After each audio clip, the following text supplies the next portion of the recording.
Salut tout le monde, j'espère que vous allez bien. On va commencer vite fait pour voir c'est quoi les messages d'aujourd'hui. S'il vous plaît, donnez-nous les messages pour aujourd'hui. Affirmez votre vérité.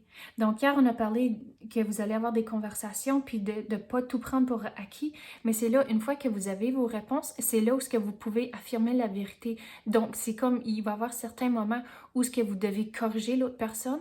Donc, c'est là où ce que vous pouvez, à cause que vous avez vos réponses, vous avez fait les démarches, là, c'est vraiment, vous pouvez mettre tout ce que vous avez appris en, c'est comme, le mot qui est venu, c'est comme en vedette. Donc, il y a toujours une bonne façon de dire les choses, une façon positive. C'est comme, il faut évaluer comment vous le dites. Donc, c'est comme, quand vous parlez, je vais vous donner un exemple juste comme ça.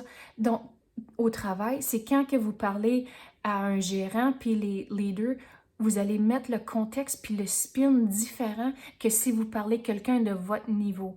Donc, il y a toujours une façon positive de dire les choses, mais il faut tout mettre en contexte. Il me semble hier, c'était le mot qui est sorti, c'est le contexte. Donc, il faut tout mettre en contexte, mais vous allez avoir vos réponses. Donc, quand vous avez les conversations, c'est de vraiment affirmer la vérité, OK? Puis de tout baser sur des faits et des données. Donc, avec ça, c'est comme, une fois que le travail est fait, c'est de retrouver la joie de vivre. À cause que si vous pensez à des enfants, tout est beau, tout est joli, tout est nouveau. Donc, c'est retrouver la joie de vivre.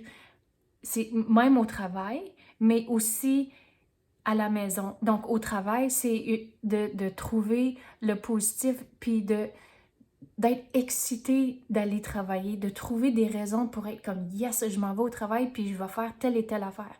Mais sur le côté personnel à la maison, c'est de retrouver la joie de vivre. Donc, c'est peut-être passer du temps à faire passer du temps à faire vos passe-temps. Si vous aimez dessiner ou lire ou des affaires comme ça, c'est de mettre le temps à faire des choses comme ça et vous allez trouver l'équilibre. Donc, c'est ça que j'ai pour vous aujourd'hui. Merci d'avoir écouté et à demain.